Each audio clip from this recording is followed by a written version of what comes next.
Hey everyone, my name is Lani Doa. I am from Elizabeth, New Jersey. I currently just moved back to Elizabeth, which I'm very excited about to be back home. I actually got the name Lani Doa back when I was doing music, surprising. Lani means road to heaven, and at the time I was really learning my journey with God, so I chose to use Lani, and then Doa is actually my grandmother's maiden name, and my grandmother came from Thailand, and her main objective was to have a very successful Thai restaurant, which she did, and I always admired her work ethic, so that's where Lani Doa came from. One word, I would say melancholy. And for those of you guys who don't know what a melancholy is, it is pretty much everything that is me. I'm very passionate about my work. I'm pretty creative. I'm also a perfectionist. A melancholy could be both good and bad things, because sometimes those same exact things also come into play in a negative way with being a perfectionist. So I'm a melancholy. My first passion growing up was music. I was in love with music. I fell in love with music when I was about 6 years old, because my mom is a really huge hip-hop fan. She was really big on Tupac. So surprisingly, even though I love to sing and songwrite, Tupac was the reason why I fell in love with music, which is kind of ironic because I am not a rapper.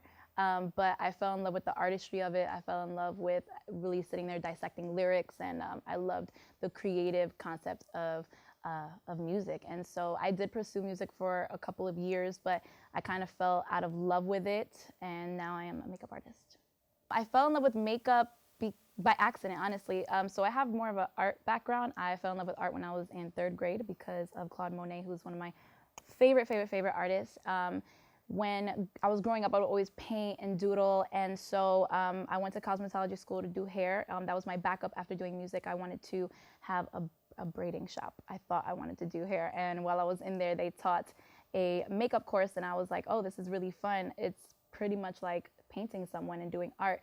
And so I would play around with special effects and body painting, and it kind of just went hand in hand with having to learn how to do glam makeup as well. So it allowed me to really express my creativity and be so versatile with art. And now I'm able to do glam makeup, I'm able to do avant-garde, editorial, body painting, and special effects. Artistry NYC means, it's like a sisterhood to us. I feel like you guys definitely opened up something that not a lot of people have. You guys give us a platform to express our creativity. You guys give us a platform to really have maybe sisters that we don't have. I don't have a bunch of sisters, so it's nice to have all the ladies that we have. Also, I think it's really nice that we have a bit of diversity as well.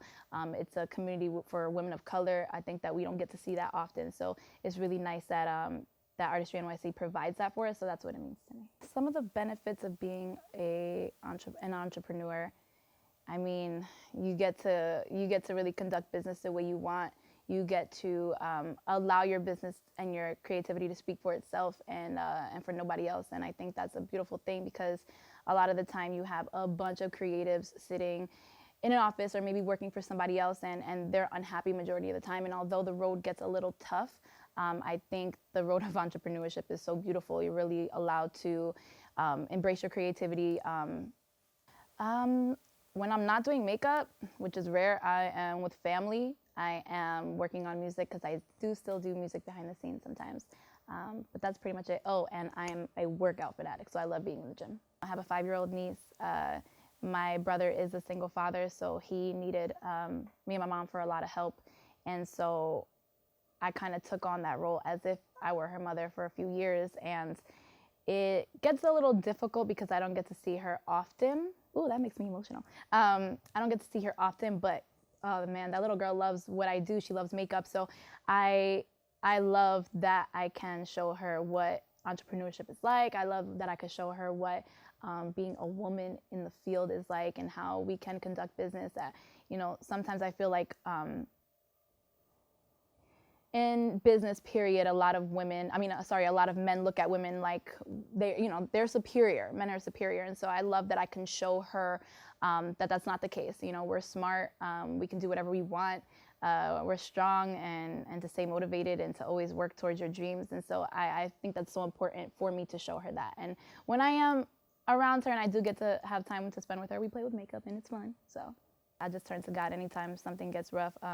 that's the one I go to, because that's really the only one that knows me in and out and could really take me out of a rut if I'm in it. I would tell any young entrepreneur that when the road gets tough, keep going, because you're always going to have hurdles and obstacles to face. But if you stop each time something gets tough, you're never going to know how far you would have made it. You know, there was a saying that you could literally be 5 minutes away from your blessing, but you won't know that unless you continue to ride that wave and really chase your dreams. And a lot of the time it seems a lot easier said than done, but just chase them, because I mean, going to school is the same thing that Jazz said earlier, going to school and doing like the 9 to 5 or having a job and making sure that, you know, everything is well put together, that comes later. While you're young, while you're still driven, and while you have the ideas and the passion, go for it. It's so important to go for it. So I would say just chase your dreams and keep going when the roads get tough. I follow people like Gary Vee. I think he's phenomenal. He's amazing. I think he's Jersey bred as well. So he's super cutthroat. I think that the way he delivers a message about entrepreneurship is, I mean, it's realistic. So I love watching him. I love watching people like Grant Cardone, who, again, came from nothing and really created an entire billion-dollar business. People like, I'm trying to think, there's so many people that I love to follow. Steven Speaks, who is an author, and he's also such an advocate for love and stands so hard for women. So people like that I like to follow after and really analyze what it is that they put out there. Yeah. Hey guys, thank you so much for tuning in today. In order to see more from us, make sure you subscribe to our channel. Also, feel free to comment down below, and make sure to also hit that bell notification in order to get all of our new videos, okay? Thank you.